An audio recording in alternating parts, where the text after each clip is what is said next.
assunto que eu tenho para tratar hoje aqui com vocês é um assunto diferente, mas muito sério. Quando a gente começou o ITV, postamos uma diversidade de vídeos no YouTube com pregações, com estudos de alguns pastores, mas 3 vídeos em geral tiveram uma visitação muito grande. Vídeos que comentavam sobre alguns erros que alguns pastores, pessoas da mídia, vêm comentando.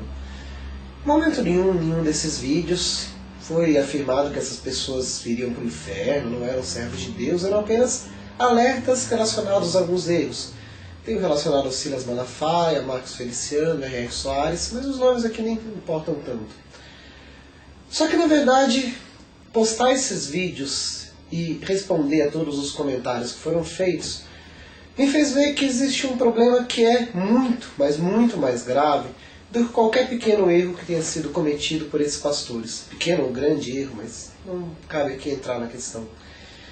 Que é o problema da idolatria de líderes dentro de igreja. Pelos comentários que eu recebi, respondi pacientemente cada um deles, vocês podem entrar nos vídeos para ver. Eu fiquei abismado, alarmado, assustado em como as pessoas estão dispostas a defender os seus líderes acima de tudo, a qualquer preço, independente de qualquer razão, ainda que isso vá contra a Bíblia, ainda que isso vá contra Deus, etc. Algumas pessoas chegaram a dizer assim: olha, eu admito que falem mal de qualquer pessoa, mas desse pastor específico eu não admito.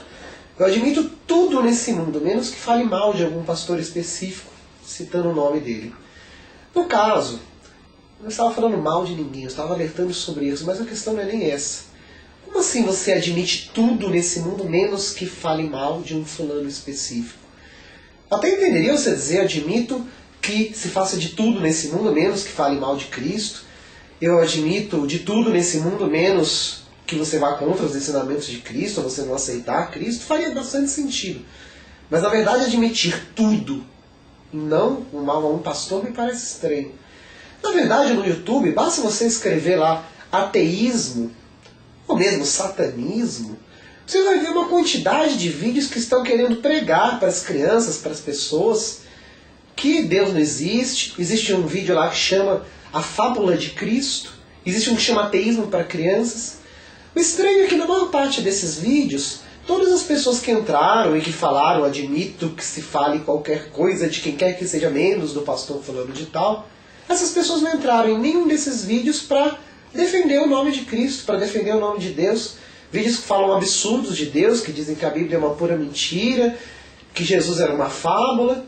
Nesse caso, os cristãos estavam lá quietos, simplesmente deixando que se falasse o que quer que fosse. Agora, quando alguém vai falar sobre um erro cometido por um desses líderes, aí a coisa desaba. Aí o inferno cairá sobre você, irmão. Ai de quem ousa. Falaram até: imagina, você está derramando o sangue dos profetas. Bem, uma crítica, um erro sobre uma pessoa, isso é derramar sangue de profeta, algo me parece meio estranho. A questão da idolatria de pessoas é uma questão extremamente séria e complicada. Existem momentos na Bíblia que pessoas vão ser idolatradas, sim, especialmente depois de Cristo. A gente tem os apóstolos com situações em que as pessoas querem idolatrar eles. E no caso, olha só o tipo de atitude que eles têm. A gente tem aqui em Atos 10, 25. No caso de Cornélio, esse não era judeu, se converte e quando recebe Pedro, ele fica tão abismado que se ajoelha aos pés de Pedro. Temos aqui: quando Pedro entrou na casa, Cornélio lhe saiu ao encontro, prostou-se aos seus pés e o adorou. Pedro, porém, o levantou e disse: levanta-te, eu sou apenas um homem. E falando com ele, Pedro entrou e encontrou ali muitas pessoas reunidas, as quais disse: vós sabeis muito bem que é proibido a um judeu juntar-se ou mesmo aproximar-se de alguém estrangeiro. Mas Deus mostrou que a nenhum homem considerasse profano ou impuro. Pedro entrou lá e a primeira coisa que ele fez foi falar: não se ajoelha diante de mim, então, eu sou um homem só. Tem uma situação ainda um pouquinho mais grave, no caso de Atos 14, 11. Quando as multidões viram o que Paulo fizera, gritaram em língua lacônica, dizendo: os deuses desceram até nós em forma humana. A Barnabé chamavam Zeus e a Paulo Hermes, porque este era o principal portador da palavra. Os sacerdotes de Zeus, cujo templo ficava em frente da cidade, trazendo para junto das portas bois e coroas de flores, queriam oferecer-lhe sacrifícios juntamente com as multidões. Ouvindo isso, os apóstolos Barnabé e Paulo rasgaram suas roupas e saltaram para o meio da multidão, clamando: Senhores, por que fazeis isso?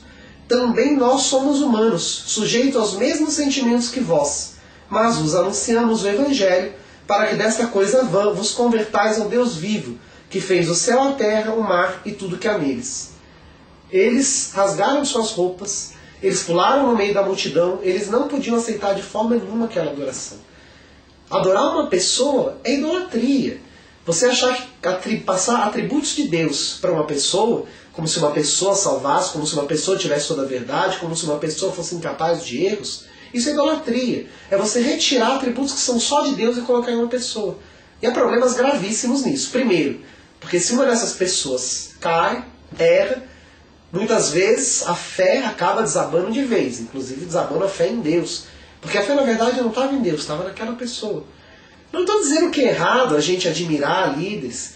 Paulo fala que devíamos ser admiradores dele, assim, devíamos ser imitadores dele, assim como ele era imitador de Cristo. Agora, uma coisa é você admirar alguém, outra coisa é você querer fazer sacrifícios por essa pessoa. Você criar guerras, contendas, destruição, porque alguém criticou, na verdade, alertou sobre o erro. Acaso qualquer um desses pastores, assim como eu, assim como você, assim como qualquer ser humano, acaso todos nós não somos sujeitos a erro?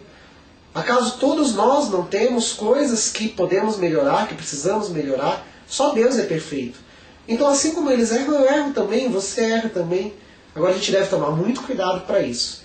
Para não tirar o foco de Deus e começar a pôr o foco em cima de uma pessoa, idolatrando essa pessoa. Olha só, até mesmo o que Jesus fala. A gente tem aqui, em Mateus 18, 16. Ora, um homem se aproximou-se dele e lhe perguntou: Bom mestre, que bem farei para conseguir a vida eterna? Jesus lhe respondeu: Por que me chamas de bom? Não há bom senão um, Deus. Estranho, né? Jesus fala bravamente com aquele que chamou ele de bom mestre e dizendo: não há nenhum que deve ser chamado de bom a não ser Deus. Jesus não era Deus? Estranha essa passagem. Eu entendo o seguinte: aquela pessoa certamente não reconhecia ele como Deus, de repente até reconhecesse como Messias, mas não como Deus. E ele vira e fala: olha, se você não me reconhece como Deus, não me chama de bom. Ninguém é bom que não seja Deus. Ninguém é perfeito que não seja Deus. Ninguém merece adoração se não for Deus. Ninguém merece ser idolatrado. Deus não é idolatrado porque ele não é um ídolo, ele é Deus. Ninguém merece ser adorado se não for Deus. Bem, essa é uma mensagem importante que eu deixo aqui para a reflexão de todos os irmãos e que a paz de Deus possa estar sempre nos seus corações. Amém.